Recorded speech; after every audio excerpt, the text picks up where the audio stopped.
Hi, I'm Tash. Welcome to Tash's Library. Today's video is going to be my top 10/12 top books of 2022.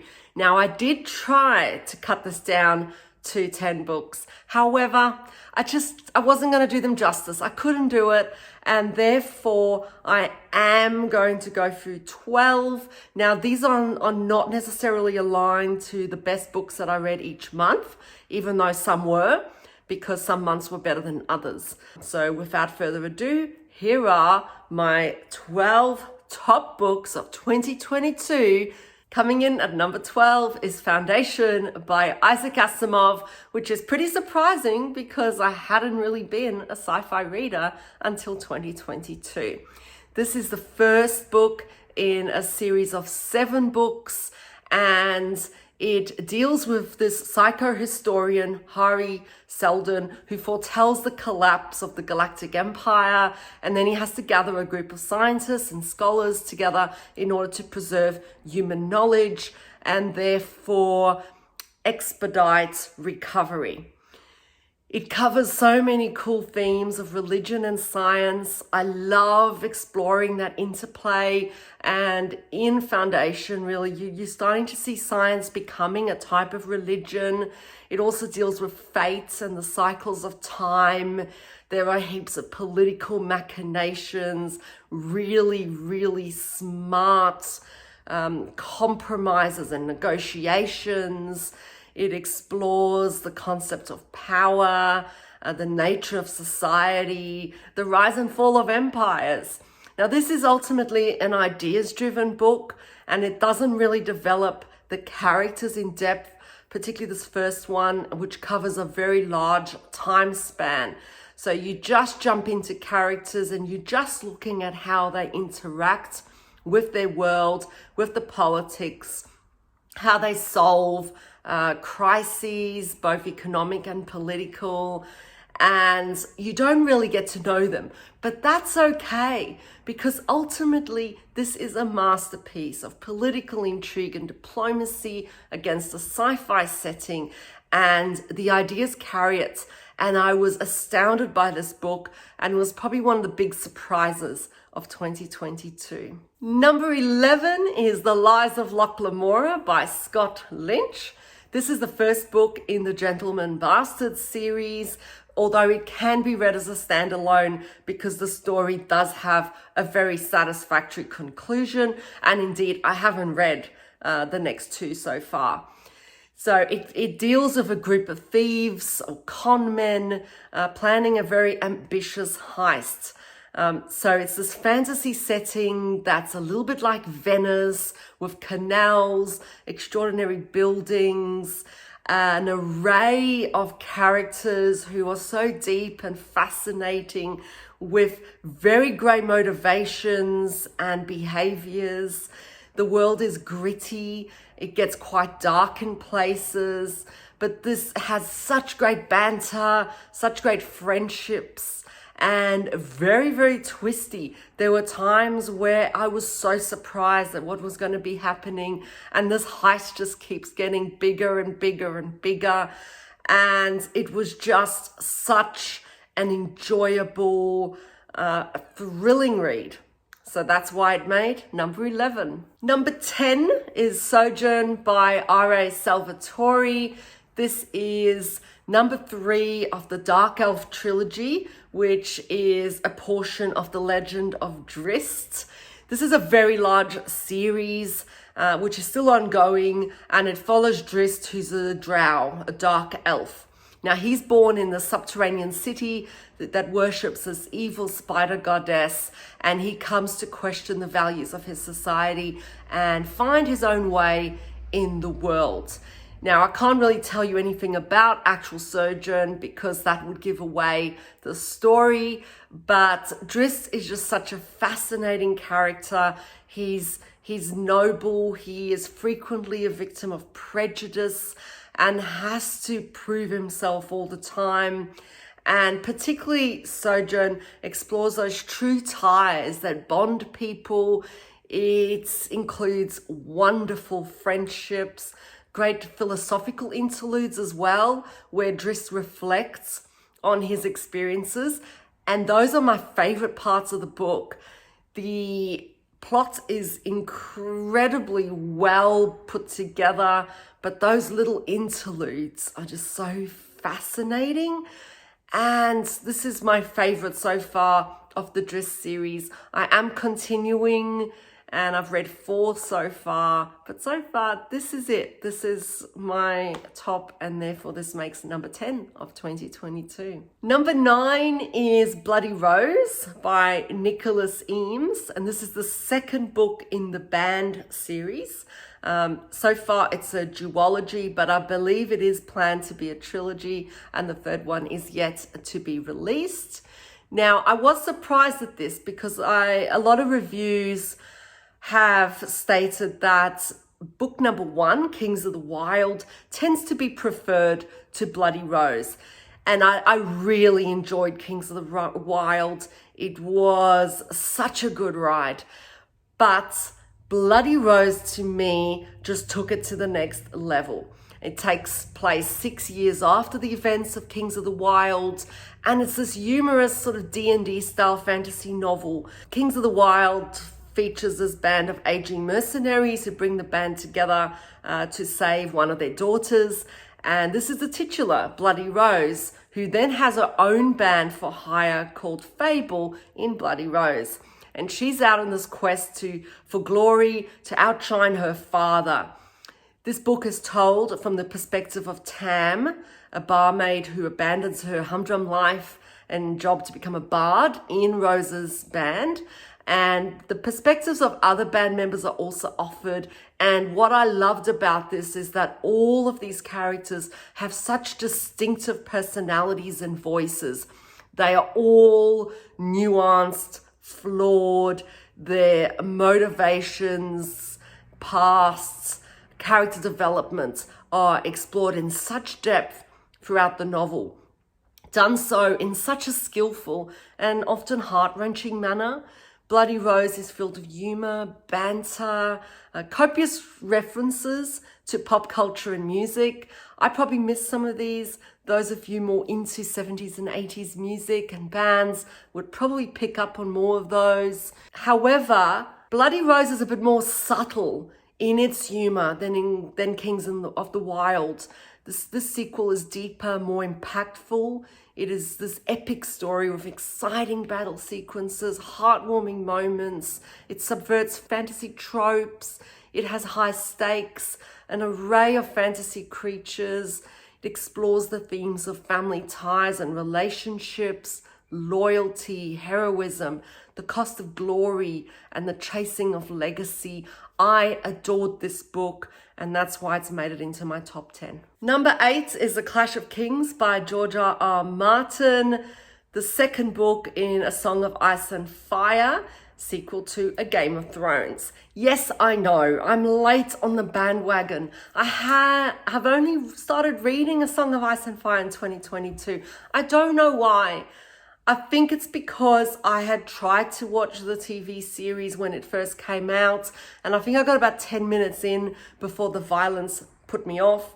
So I didn't think I'd enjoy the books. However, the books are amazing, and I'm so glad I started them. And A Clash of Kings to me is my favorite so far. Now, I have heard that number 3 is even better, so I can't wait to get to that. But at this stage, Clash of Kings is it. So for those who don't know, and I'm sure there's very few of you who don't know, A Song of Ice and Fire is set in this medieval style fantasy world. They have extremely well-developed characters, and it's told from multiple points of view.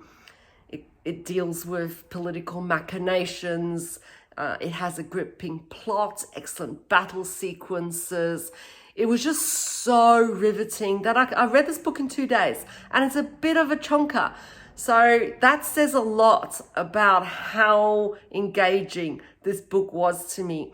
I love that the characters are so well developed that you really get to know their motivations and their flaws, and they do change over time. So they're not these static characters that don't change in response to their environments and events happening around them. Now, this book does get a little bit violent at times, but I never felt that it was gratuitous. It was important to have that level of violence for the world that you're inhabiting. It's realistic, it's gritty, and I loved it. Number 7 is actually a little bit similar to A Song of Ice and Fire. It is Ruin by John Gwynne. This is the 3rd book in the Faithful and the Fallen series, which comprises 4 books. This is an epic tale of good versus evil told in a very creative way. So initially, it sounded a little bit like the format for A Song of Ice and Fire for me, and there are some correspondences, for example, animal companions and some of the types of characters. However, this book then becomes so original, and it follows 2 young men who become the chosen ones for the forces of good and evil. And you're never really certain where anyone lies on this spectrum. The characters are changing all the time. You gradually come to know how different characters are being manipulated by these forces. You have this massive array of characters that you just fall in love with. Some of them you hate. One of my most hated characters is in this series, but one of my most beloved characters is also in this series. It has great animal companions. It's not scared of killing characters off and is told from multiple POVs. And sometimes these POVs do get killed off, just like in A Song of Ice and Fire. But John Gwynne is a master in battle sequences. He's a master at creating edge-of-your-seat action. And Ruin, for me, broke my heart at one point. And if you have read it, you know exactly what I mean. It is the best in the series. I love them all. The first one, it has a little bit of a setup, so it was a bit slower. But then once it starts, it is one hell of a ride. And number 3 is amazing. Number 6 is The Name of the Wind by Patrick Rothfuss. Once again, I'm late on this bandwagon. However, I loved it. Oh my gosh. Name of the Wind is just missed out on being on my top 5 of 2022. And to be honest, it's probably in my top 10 of best books of all time. It's way up there. I love it so much. Now, for those who don't know, it's the first book in the Kingkiller Chronicle. So far, there are 2 books out and a novella, and everyone is anxiously awaiting a 3rd book because we need to know what happens. We really need to know what happens. The Name of the Wind follows Kvothe, a magician, and it tells his coming-of-age tale that he narrates to a chronicler after saving his life in this small-town pub. The Name of the Wind is an example of the best prose out there. It is so lyrical. The descriptions are gorgeous. It is a spell-binding story.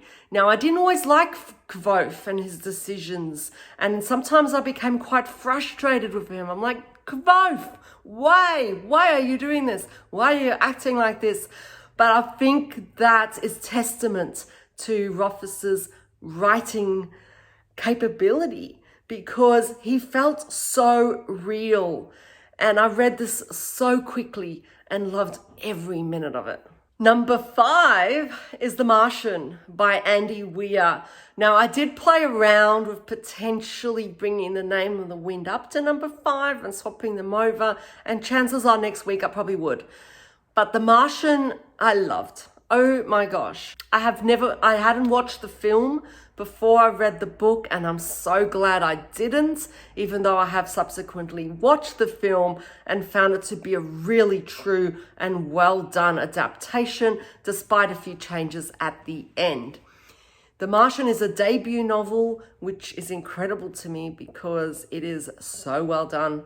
It tells the story of Mark Watney, a member of this multidisciplinary team on a mission to Mars. And if this freak weather event necessitates a rapid evacuation, and Mark is unfortunately left behind, presumed dead. This book is told mainly from Mark's perspective in the form of log entries, and I have seen that some people find this a little bit dry.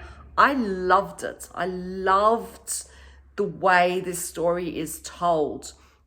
It follows Mark's journey now to survive on a hostile planet on his own with limited food and water, no means of communication with Earth, and only left with a playlist of disco music, which he happens to hate.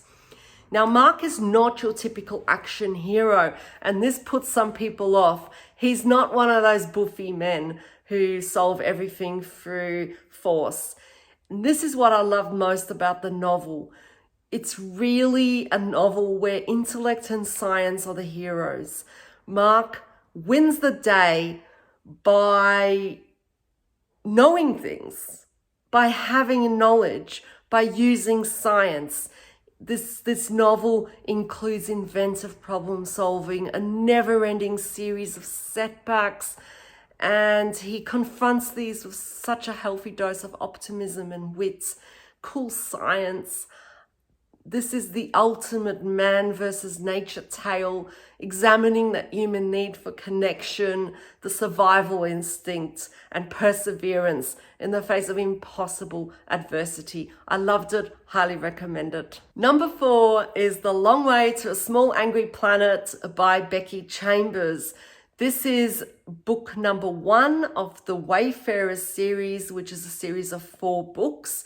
It follows the crew of the Wayfarer, a mishmash of species and personalities, including Sissix, who's this friendly Andresk lizard-type pilot, Kizzy and Jenks, who are engineers who keep the ship running, Rosemary, a human who joins the crew to escape her past, Ashby, the human captain, Dr. Chef, who's awesome. He's a Grum, and his role is as a chef and a doctor on the ship. You also have Artist, a very asocial algaeist. You have Ohan, who is so delightful. Ohan are a Cyanats pair, and they are the navigator of the ship. And then you have Lovelace, who's the ship AI. Now, the crew is offered the job of a lifetime, the chance to build this hyperspace tunnel to a distant planet, a galactic year away. This is a long time for them to be stuck in a ship together, and they have to navigate the dangers of space, but also navigate their relationships. The Long Way to a Small Angry Planet is a cozy sci-fi about found family. Now, there is an overarching plot, which is really interesting, but this book is about the characters. It is so heartwarming and so binge-worthy, and I loved every second of it. And reaching the top 3. Number 3 is The Winter of the Witch by Catherine Arden. This is the 3rd book in the Winter Night trilogy. Now, I loved all these books, but The Winter of the Witch was the one that moved me the most, and so that's my favorite. The Winter Night trilogy is set in medieval Russia, and it follows Vasya, a young girl who can communicate with mythological creatures. And she finds herself struggling with gender expectations, where she has to marry or enter a convent. But she suits neither of these options. She's an independent spirit. She wants to live life her own way. Now, this whole series is so incredibly atmospheric and beautifully written. The landscape, the winter become characters in their own rights. And this 3rd installment blew my mind. It actually made me cry, both sad and happy tears, at different times, of course. And this is incredibly rare for me when reading. I never cry when reading. It's got a great animal companion, which is one of my favorites now. And the plot is just so incredible. And I was shocked and amazed, and my heart was warmed in places, and the characters are just so deep and interesting. You got some really hated characters, some beloved characters, some characters that are a little bit grey, And I loved every second of reading this book. Number 2 is The Ninth Reign by Jen Williams. This is the first installment in the Winnowing Flame trilogy. This is a genre-bending fantasy book with sci-fi and horror elements mixed in, and it follows 3 main characters. You have Tor, an Eboran seeking a cure for his people who are in decline following the death of their tree god. There is Vin, a noble woman who studies ancient artifacts, and there is Noon, a fell witch. The first book follows these 3 characters then as they explore the relics of this invasion that occurred ages past. This is ultimately a character-driven book, even though the plot is incredible and edge of your seat, really. But the characters, for me, are what carried it. They are so well-rounded, so nuanced. You get to know their flaws and their virtues. You have a host of both endearing and infuriating support characters as well, and great animal companions. The enemy is so unique. Tropes are reworked and subverted. The plot is so intriguing. This book explores themes of belonging, family, both biological family and found family, and identity, and has some great LGBTQI representation. It is an awesome book, and I love the entire trilogy, and in fact it was quite difficult to pick which book was my favorite, but I think because The Ninth Reign was just such a breath of fresh air when I was reading it, because it was so original and so different from anything I'd read before, that it has this special place in my heart. And that's why it made it to number 2. And number 1 is The Galaxy and the Ground Within by Becky Chambers. Yes, Becky Chambers features twice in my top 12 list this year. She has fast become one of my favorite authors. Now, The Galaxy and the Ground Within is number 4 in the Wayfarers series.